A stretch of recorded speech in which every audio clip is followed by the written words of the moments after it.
Bonjour à tous.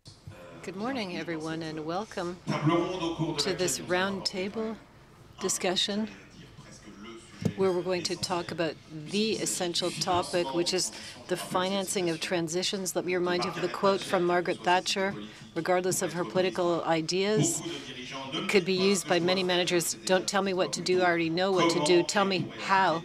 And you could add how much, because that is the question of the multiple transitions that we're dealing with today. They're going to be costly, and we'll come back to the estimates, the assessments.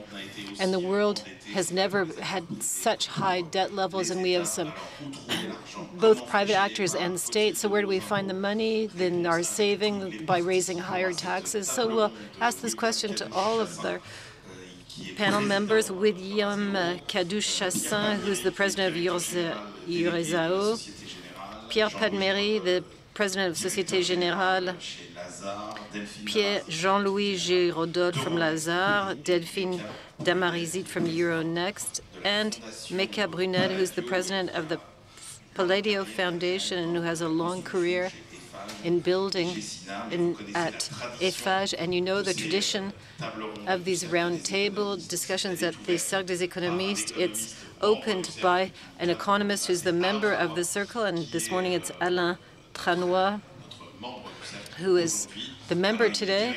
Alain is the head of studies at the EHSS and a professor of economics at the University Aix-Marseille. So the introduction is for you, Alain. Thank you. Firstly, welcome to this session that's devoted to a very small question, which is the financing of transitions in the plural. In the 5 minutes that I have, I'm going to talk about the financing of 3 types of transition. One, to a new energy model, the demographic transition, and the third one is transition to manage geopolitical risk, so basically financing defense expenses. The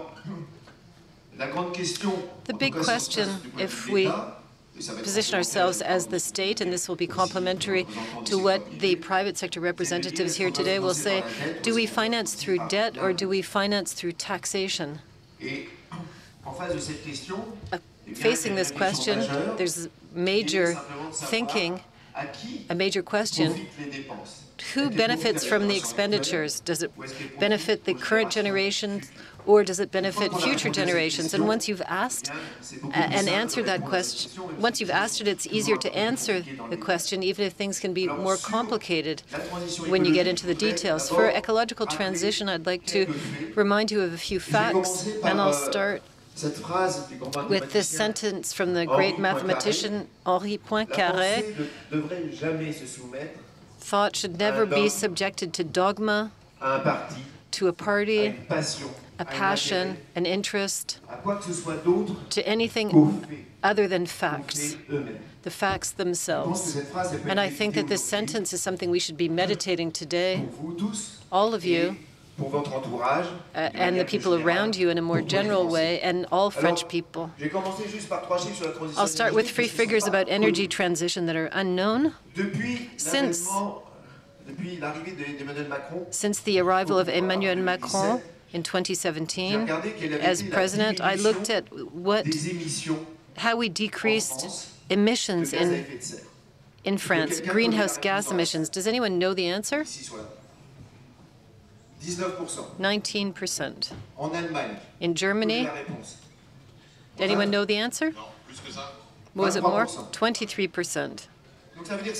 So that means that these 2 countries have achieved 1/4 or 1/5 of the pathway to decarbonization.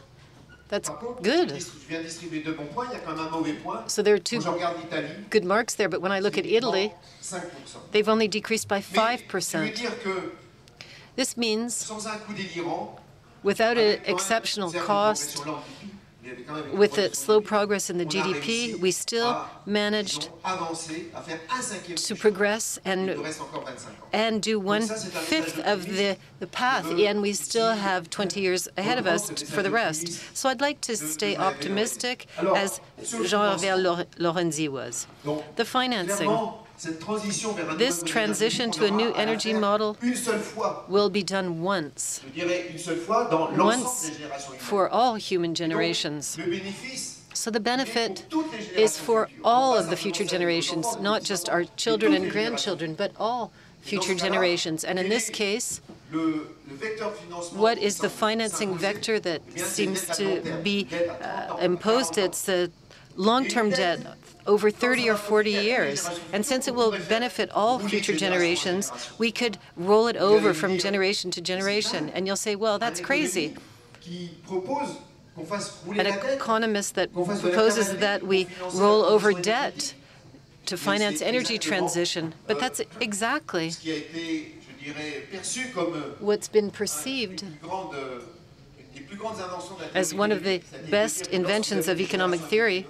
When you have young people, old people, different generations, you need instruments to pass wealth on, to pass on an asset or a debt, and you either use currency or debt for that. So that's how we could finance the investment, and the total budget for energy transition is 40 billion euros, so between 1 or 2 percentage points of the GDP. There's another consequence of global warming, and that is damage, deterioration. Either they can be insured because they're diversified.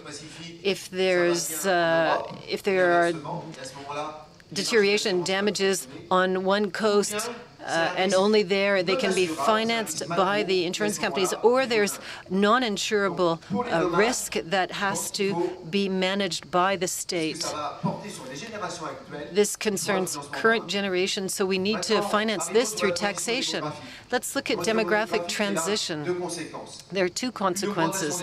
An increase in health expenditures, basically 1 point of GDP, 25 billion euros, and it also causes problems for our current retirement system. Look at the case of Italy. I'm focusing on Italy here today. I hope there aren't many Italians in the room, but when you look at the pyramid of age in Italy, it's almost like a balloon. 400,000, the current generation of contributors, and in the 20 years ago, there were retired people with 600,000. So how can a distribution system for retirement hold in this situation? So the only way to correct this is to introduce a capitalization retirement system. And I hope that the debate that we have today will look at this. Regardless of the result of the elections, the financing of our retirement will come back to the table.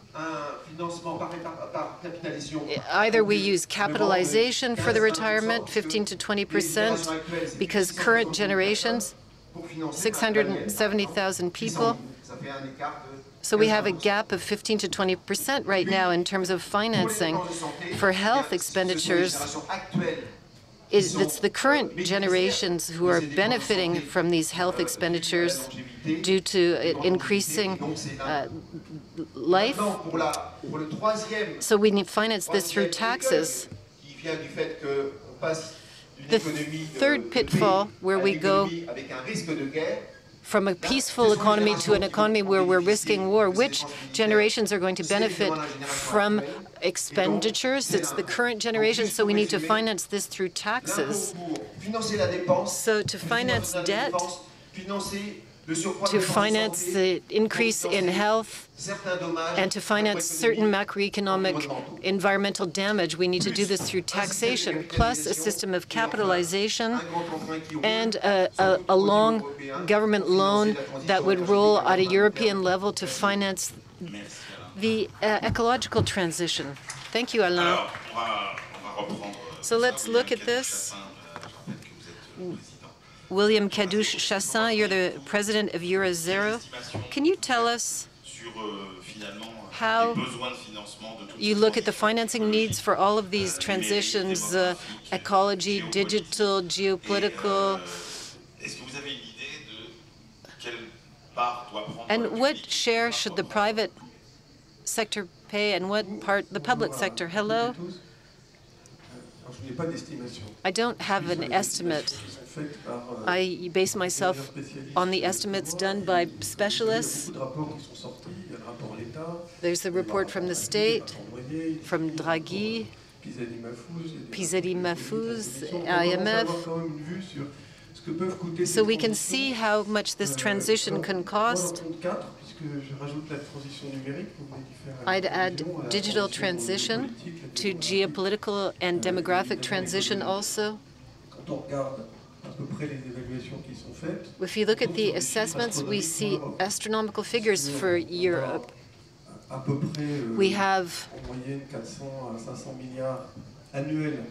500 billion per year until 2030 minimum on the ecological side, 120 to 150 for the digital transition, and to improve the digital level of Europe. Military, 1% of European GDP, roughly 200 billion. And so we're looking at total figures between 800 and 1,000 billion per year. And you look with the commitments made by the public aggregated at the level of Europe with an investment program of 500 billion on ecological transition between 2021 and 2027, so the gap is huge.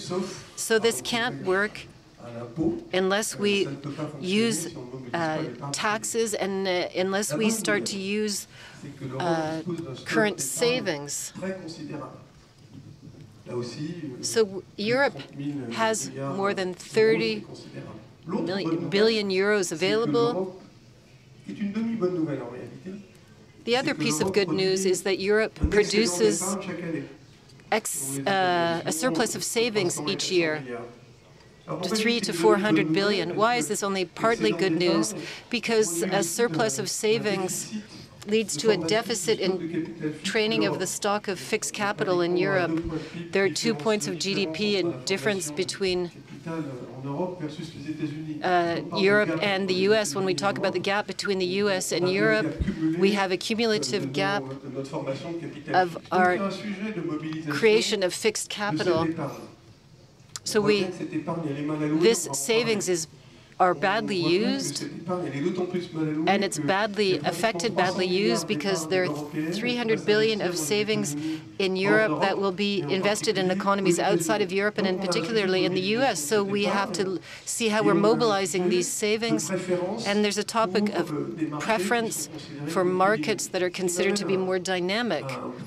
So this leads me to a qualitative point and not just quantitative. Our ability to create projects, to have actors who innovate, who know how to structure transition projects, is as important as the ability to finance them. So there are things that work, and I'll finish with that. We have a fabric of companies that's very dense in Europe, 55,000 of small and medium sizes, 90% of the economic basis in Europe, and there are actors that use savings to finance these companies. We see that in the financing of ecosystems, one of the main topics in France is in Europe is financing technological innovation, so that represents 25% of the global use of savings. So for venture capital, it's 8%. But there are things that are moving forward with the collaboration of the public and private sector. The Scale Up Europe ecosystem that represents 4 billion in deployment by the European Fund and with other sovereign funds in Europe, including the BPI associated with Caisse de Dépôt, Cofides in Spain. and an organization in Germany, this starts to densify the private actors that we can use to boost the use of these savings. So they got rid of the background music. Anyway, so Jean-Louis, GIRODOLLE, Jean-Louis said debt, taxes. William said we'll use private savings. But the financing of these multiple transitions, will it be as difficult as it seems? It's actually mind-boggling when you think about the ability of a country, a continent, humanity in general to finance all of the transitions that are required. It's really mind-boggling, as was illustrated by our first two speakers. Why? Because they're transitions that will lead to a huge taxation on all of the actors. These are going to be very expensive transitions. We talked about demographic transition through the retirement systems and health, 1% of GDP. So we need to adjust the retirement systems, energy transition. We remember the 2.3% of GDP that was in the report, the IMF report that says we're going to add 10 to 20% of debt on our debt to our total debt ratio if we don't have a carbon tax, and if there's a carbon, and 40 to 50 if we don't have the carbon tax. So if we look at our security and resilience, 22% of GDP for NATO expenses, and some countries aren't there. All expenses that companies will do for onshoring, reshoring, working on the value chain to improve resilience. And so this financing is due to this amplified transition. The more we build without building smart cities, the more we have energy expenditures, energy transition and security. We know there's a conflict for resources, for water, for rare earth, for certain minerals. So same thing with security and for immigration and the countries of the South, there's a real problem there. So all of these expenses for transition are essentially non-productive. Health doesn't produce any wealth. It has positive externalities. It has a certain level of morality. It's necessary, but it doesn't produce any wealth. Energy transition, as opposed to current ideas, won't produce a lot of wealth in and of itself. It's just a substitute, an obsolete system with another capital stock, a new one that will produce the same thing and in a more expensive way because the energies we use are going to be less dense and less efficient. Similarly, for defense and resiliency, undoing a supply chain to put it somewhere else can cost more and it doesn't produce any wealth. So we're not producing any wealth when we use weapons. It destroys it. And nevertheless, but we don't have a choice, Jean-Louis. Of course, that's my point. We don't have a choice. And we're doing it in a context where we need to consolidate our public finances in Europe. So how do we do this? There'll be a mix of solutions, of course. To distribute resources, we need to produce them. And the first requirement is to not dismantle, to not remove incentives for production and growth. It's more than ever necessary to produce wealth because we have to reassign them to non-productive activities but that are absolutely necessary for humanity. So production, productivity, education, everything that will make sure that our economies produce more. Savings is a result of this, and we need to reassign it. Delphine will certainly talk about this. With the single capital market, we know all these debates, but we have to go through this base. And if we want to be able to borrow, we need savings. We need to create this by maintaining the stimulation of our economy, and if we don't, we'll have more authoritarian solutions, financial repression like in the after-war with forced assignment of capital, higher taxes, and I don't think we can only focus on the fiscal aspects because it's not equitable. So we're going to become poorer because they're massive non-productive investments. We have to do this as quickly as possible to finance all of these transitions without giving up, and we're not going to escape from having more taxation on our savings. And we can't be in denial about the need to work on our retirement, the need to find new and alternative energies, or to deny that we need to improve our security and defense in Europe. Thank you. So if you read between the lines, you're also looking at innovation. And so Pierre PALMIERI from Société Générale, the key question is if we focus more on the objective, how are we going to finance all of these investments for the production of new technologies that sometimes we find difficult to assess in terms of their yield, their efficiency. So how do you as a banker imagine the financing of all of these innovations? So, hello everyone. Let's start with good news that was underscored by William. There's a lot of savings in many regions of the world, starting with Europe. So the question is, how can we redeploy these liquidities, the available liquidities, on the financing of transition? And there's something that we don't talk about enough, and how do we distribute risks? Who are the right actors to take on certain levels of risk in the optimum way? I'll come back to this. For an industrial, for a financial company, the complexity is that technologies are new, sometimes they're not proved, there are new ecosystems, there are new business models. So we need to give as much visibility as possible where we can.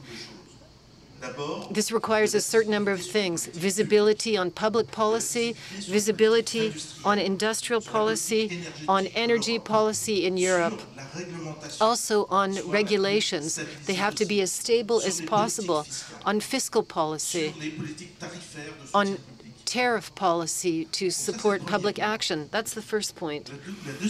The second thing is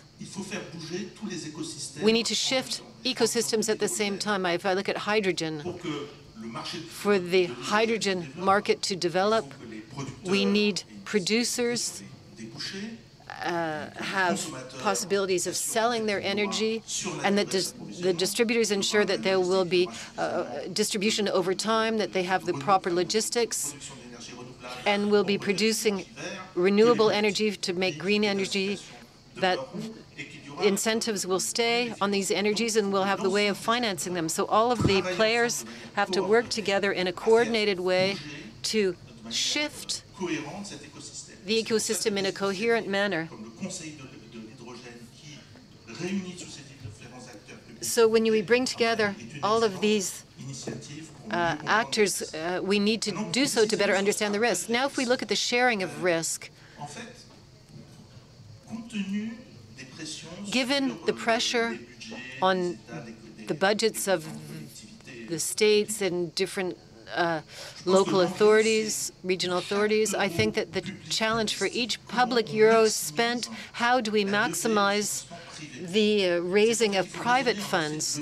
So we have to think of as a driving effect on a given topic. If I think of renewable energies, in my opinion, it was a success. Who should be responsible for long-term financing? Who should be taking on the long-term risk? With respect to the short-term, it's the public for the long-term risk and the private for short and medium-term. And who should be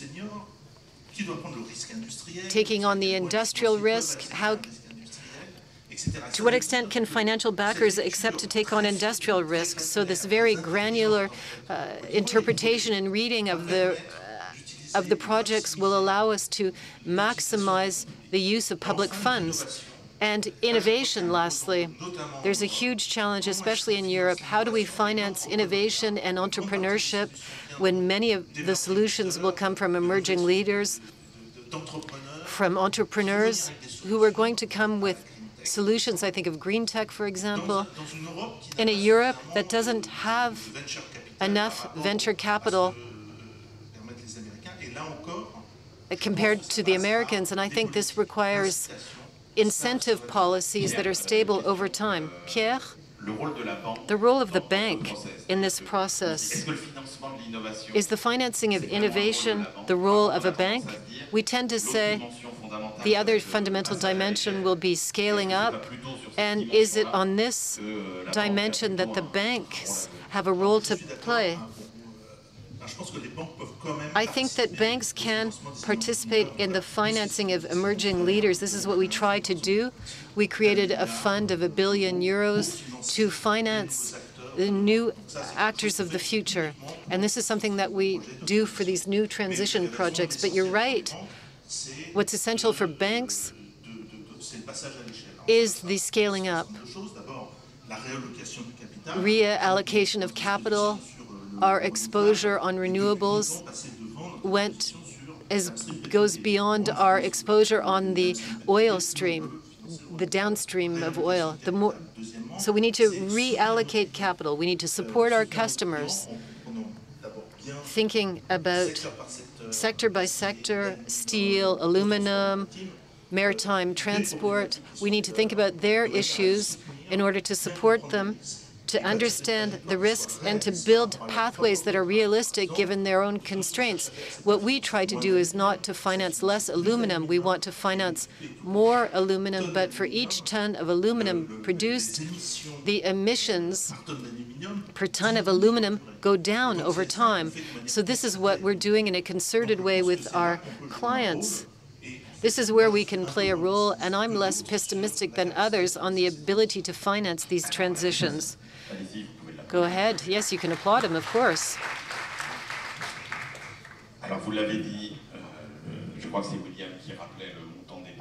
William talked about the huge amounts of savings available in France. Okay, I've understood that using savings is important. For expert savings, there's no topic, but we see that the savings in a mattress is significant in France. So, Méka, BRUNEL, how can we mobilize these savings, non-expert savings? How do we attract the basic person who's saving? How do we articulate public and private so that the French person who's put money away has enough trust to go and invest in all of these transitions? Well, good morning. I don't know if I've got the answer to all that. Let me share some reflection. When we come to good news, the emissions in France have gone down by 19%. So, in the Palladio Foundation, we published a barometer for the concerning impacts. Every year we looked what was the economic aspect, and we looked at society and environment, and we thought in our sector in France the impact of greenhouse gases dropped by 22%. It's not enough, but it does show a mobilization of a whole sector, a whole branch, and it encourages us to go further. When we talk about making use of savings, first, one thing. Over the last few years, since, after the last World War, globalization, everything, we have been spending on a short-term basis, everyone individually, rather than thinking about long-term investment. Today, we really need to encourage investment over a long-term period. You're right, it does not produce wealth immediately, but if we don't do it, it is a problem, so we have to look at it the other way. We need to invest massively in 5 sectors: education, innovations, health, democracy, and infrastructure to get all this to run smoothly, and of course data and so on.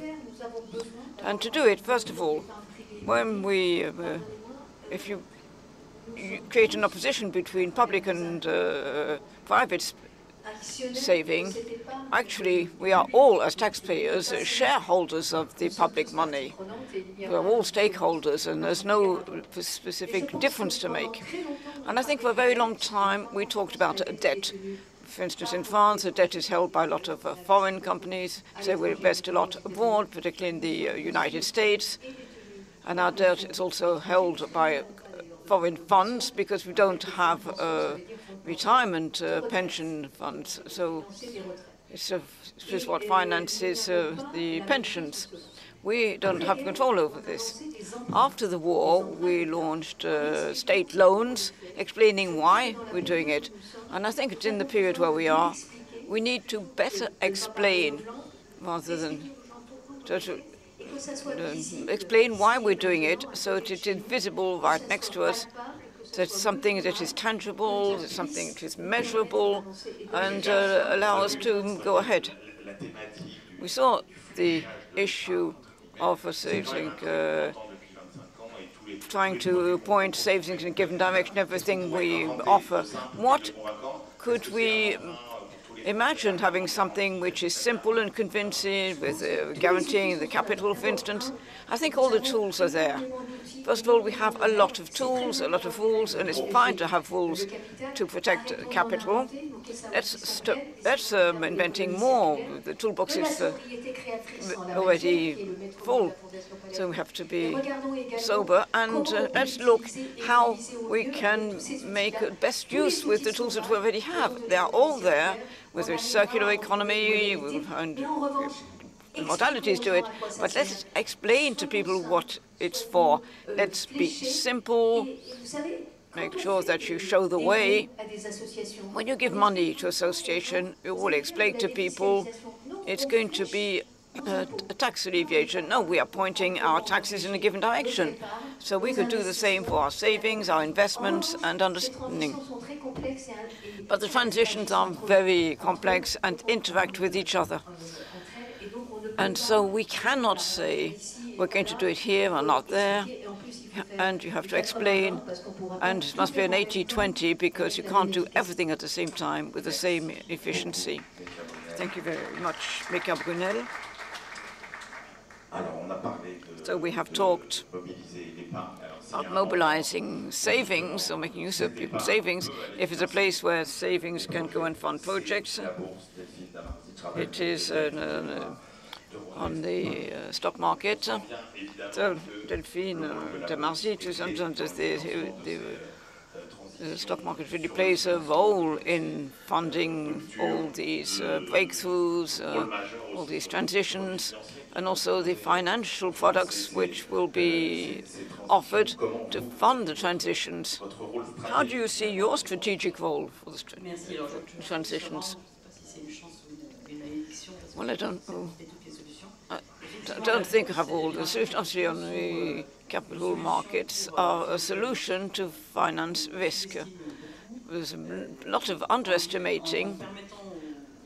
By allowing the savers and investors to diversify their risks, they can challenge on the growth, challenge on growth of a company.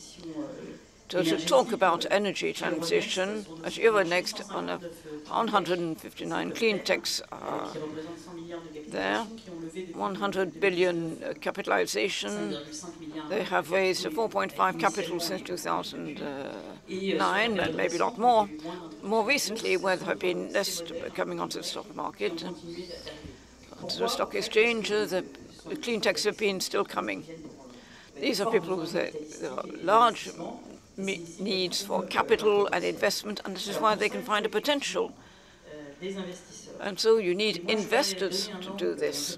And let me put a specific angle on this logic in terms of saving.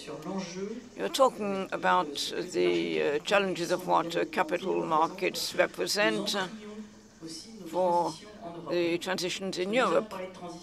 When we talk about transition, if we look at the figures given by the European Union, which are mind-boggling, behind that we said, what transition, what do we want?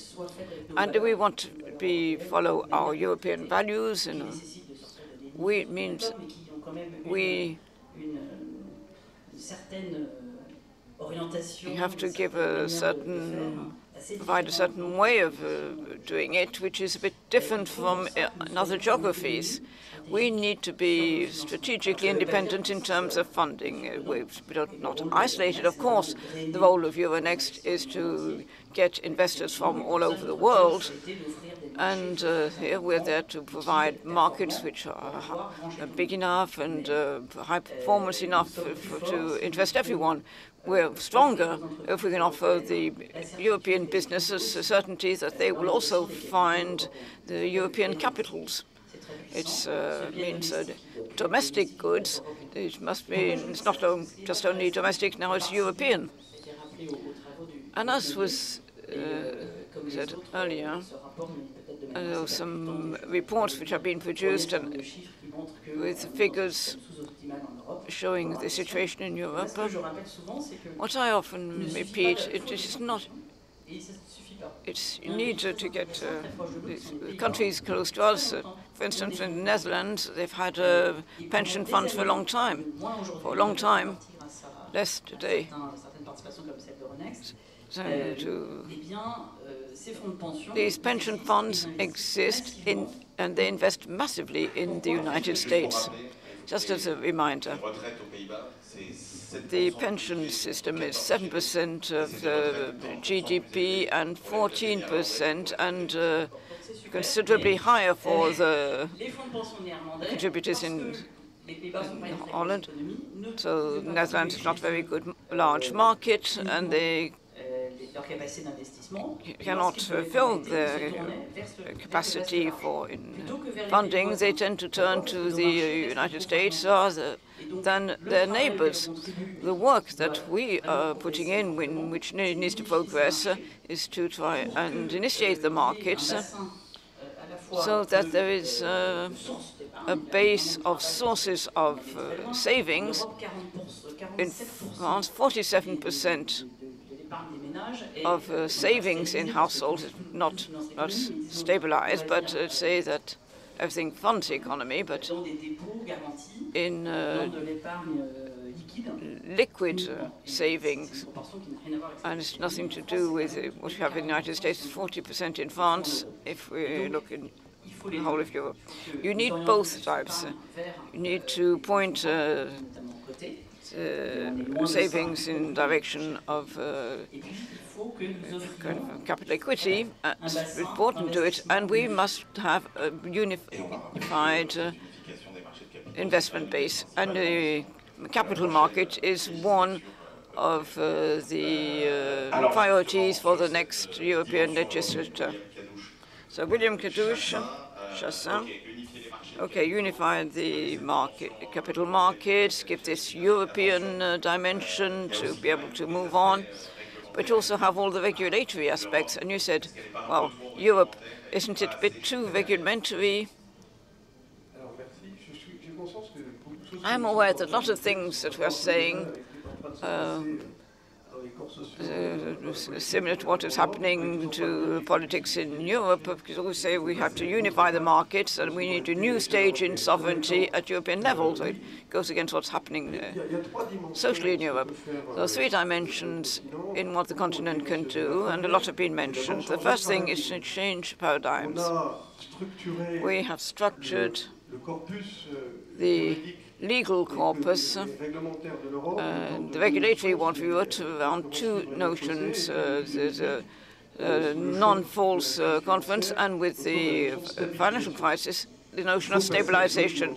We need to move on to another dimension, which is upscaling.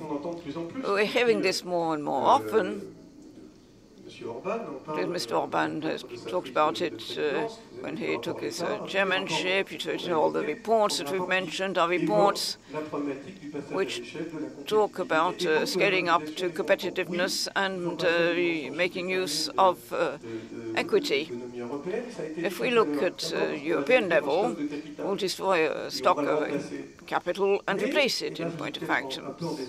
And there maybe I don't agree with you, Jean-Louis. I think there's going to be a lot of innovation which will create value and will create clusters of innovation, and we need to fund them. Second point, we have to have equity. We have to get this mobilization of equity. This is not something very usual in Europe. We need a notion saying that the policy of the central bank and the regulations in general need to stimulate the management of equity, not only the monetary issue and stabilization. Something happening for pension funds, things are moving. William, everyone in the audience is not. They say, what do you talk about making use of equity? What do you mean? You have a debt and capital.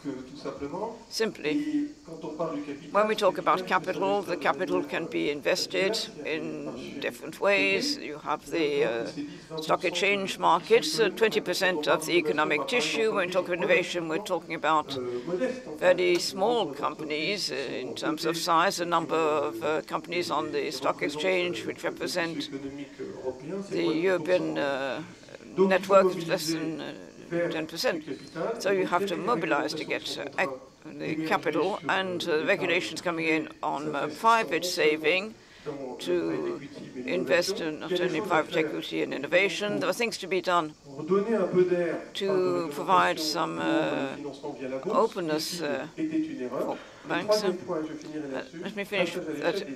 We need to change the scale of the actors, the players.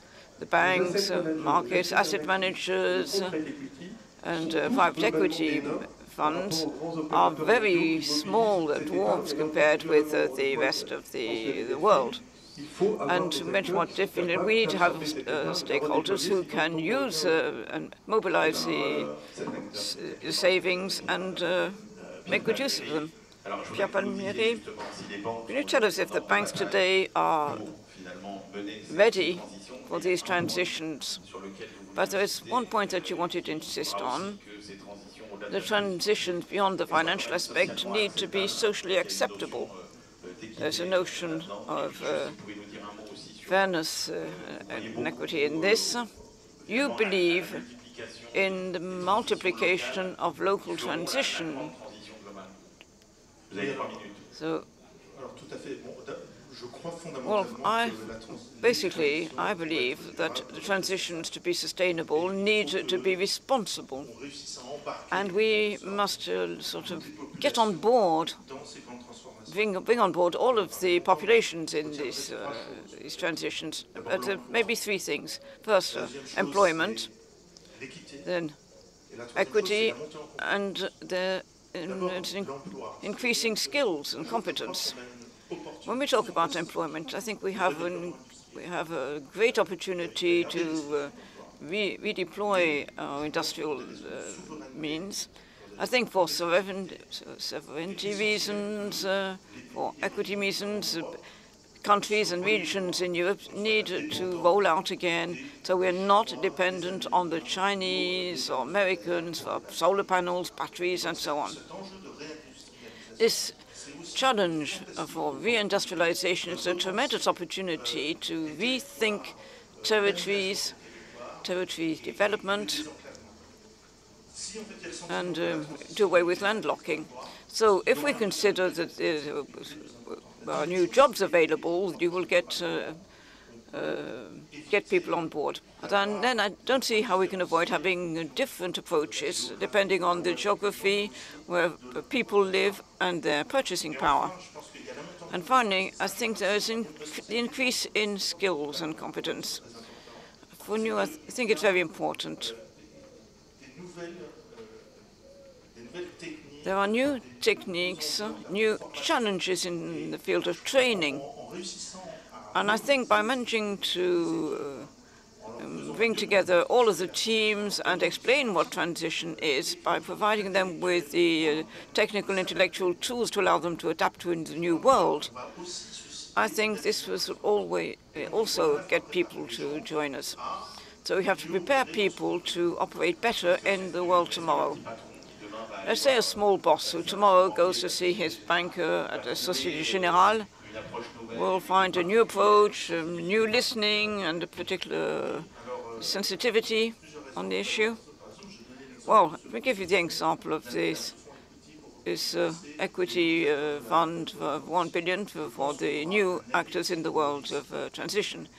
I think the appetite for risk will be different when you feel that they are the major players for the future.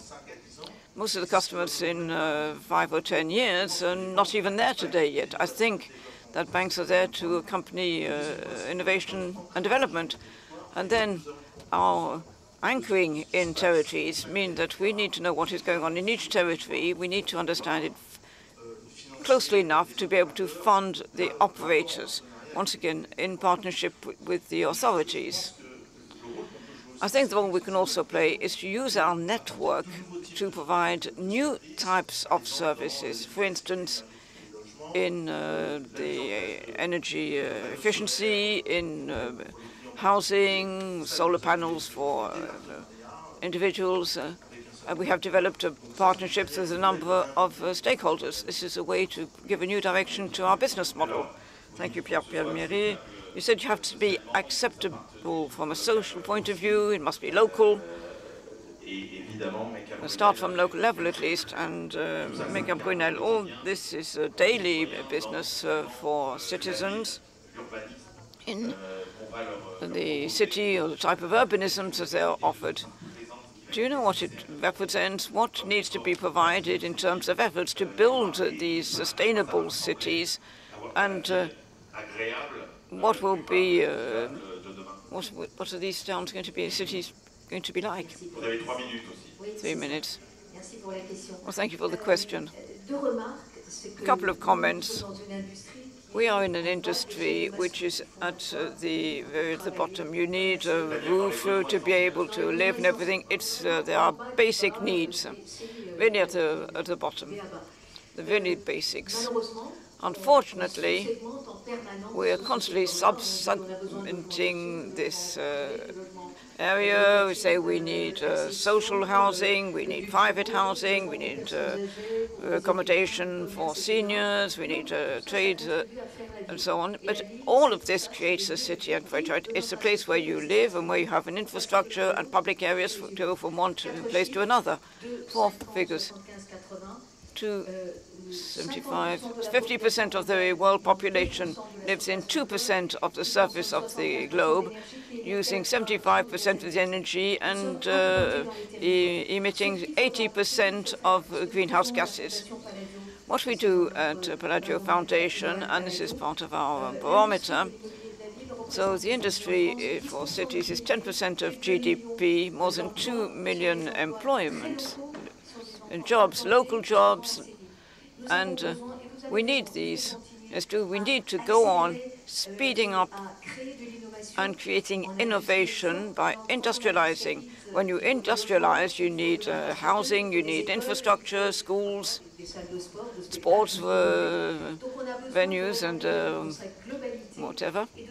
You have to look at cities as a globality with collective actions. And this is what we do. We've tried to work with our stakeholders horizontally so we can work at a local level.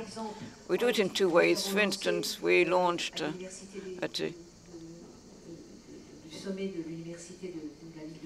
when we had a summit for universities of the future, we talked about thermal surface energy.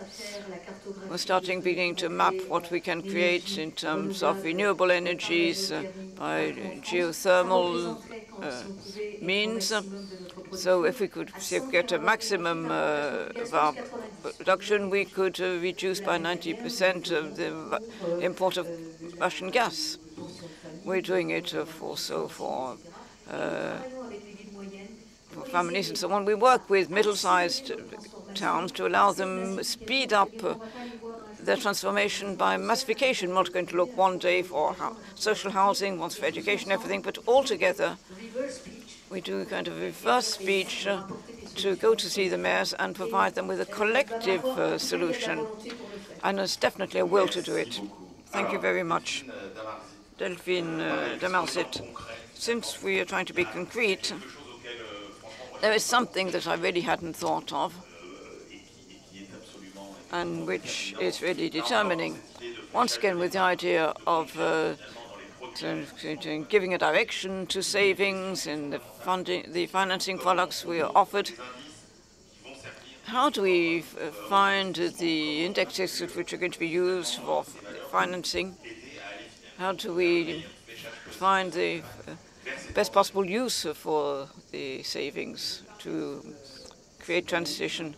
Well, you can channel savings, and for those who have an allowance who do it themselves. So there are a lot of players who follow a massive direction, using a number of vectors, with having fund benchmarks and so on. And it's a dual responsibility. The standards defined in our world by the Commission on FR and those who produce the products. What is striking is that you can do everything on these issues. The trend that we are seeing, and something that I find of concern, is exclusions. To say, we can say we're going to fund people who are virtuous, moral person, who make the best use of their capital and so on, and everything's fine. And the other thing, say, let us go along with transitions and support them and help fund the players who are transforming. And no doubt we need to do both of them. And in the tools that we take part in, the herd indexes which are created to support savings. First thing, that we have the system in which we are building indexes which allow us to choose our vectors. At Euronext, we look, for instance, with the CC40, we try to avoid the exclusions and not have any prohibitions in terms of behavior if it doesn't seem non-conventional and doesn't follow international standards. And I wanted to insist on two issues. The first one is at European level, we need to find the right cursor between avoiding needing to be dependent on China and say and be credible. We say you need to invest in transition, sustainable development, and at the same time, we're going to act on a very small part of savings, and find the balance is not easy. But we have to be careful with the taxonomy, not to go wrong. Second example,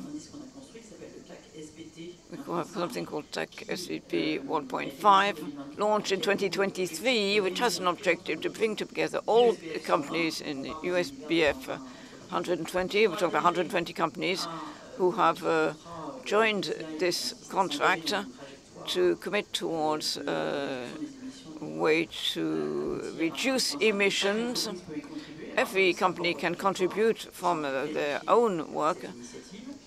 And we didn't call it CAC 40 because it's talking with a number of companies who were prepared to commit. I thought there were 37 originally. We've got 53 today, and there are some which are not spontaneously seen as entirely green, but they are working on transition. So we've got Euraseo in them, and I'd like to congratulate them. We want to have a positive movement here and make use of savings that way. So to sum up, Jean-Louis Giraudolle, the banks are ready, the other financial institutions are ready, we've got the savings. The idea is we need to just plug it all in for it to work and fund growth and activity. Jean-Louis Giraudolle. So if you're the Prime Minister tomorrow, if you've got one or two decisions tomorrow, you have to make one or two decisions. Isn't there an investment, something to really to trigger so that the enormous savings in France can finance transition. Be Prime Minister, you need a majority to start with. Let me consider it's done, even more if there's no majority. Adding to that, it's a consensual measure. I think it's not a question of technical measures. I think the first need, we saw it in our country with the Gilets jaunes, television, and so on. The first political need for the transition is to be a global discourse carried by the government, explaining where we're going, how we're going there, and how the effort's going to be shared. It's not an effortless path. There's going to be a massive levy on savings, which can be refunded by taxes, or if you talk about taxes, you talk about equity. And like the third need of a Prime Minister, and God protect me from that load, so you need to have a number of discussions which take everyone on board with the feeling that everything is fair in it. Alain, 1 minute. A subject we haven't mentioned. It's a difficult one because I wanted to look into another territory. The carbon tax. Is it an essential point in the system which needs to be implemented so that the connections can take place between the savings needs and innovation? No, but you mustn't call it, yes, but you mustn't call it a tax. You need to change the pricing system. There's one system does it, which is well accepted, is bonus malus system, and this is under the WHO radars. Oh, sorry, the World Trade Organization radar. So, for instance, we look at air traveling. I talked about excellent results last year. 6% drop in greenhouse gases for France, plus 16% for airlines. So it allows me to say that with another economist, we have worked on a system which would be a system to exchange quotas of emissions at an individual level, 40 euros that you could spend on carbon quota on an air travel. And the cost of carbon would be what is estimated 100 euros a ton. And this would be a way to redistribute. Because all of us here, we take planes a lot. Others not represented here who travel very little by air. That's a message. It's a way of initiating energy transition by taking into account the concern for fairness which has been mentioned in the votes for after the last 2 weeks, instead of the repair bonus which is provided in France. Thank you very much. Thank you.